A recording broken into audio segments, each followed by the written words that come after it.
അദ്ധ്യായം 112 അൽ ഇഖ്ലാസ് മക്കയിൽ അവതരിച്ചത്.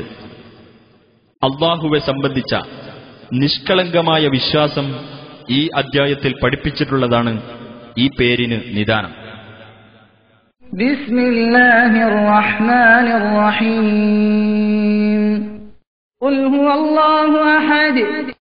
നബിയെ പറയുക, കാര്യം അല്ലാഹു ഏകനാണ് എന്നതാകുന്നു. അല്ലാഹു സ്വമദ്. അല്ലാഹു ഏവർക്കും ആശ്രയമായിട്ടുള്ളവനാകുന്നു. ലം യലിദ് വലം യൂലദ്. അവൻ ആർക്കും ജന്മം നൽകിയിട്ടില്ല, ആരുടെയും സന്തതിയായി ജനിച്ചിട്ടുമില്ല.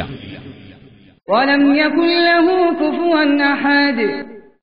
അവന് തുല്യനായി ആരും ഇല്ലതാനും.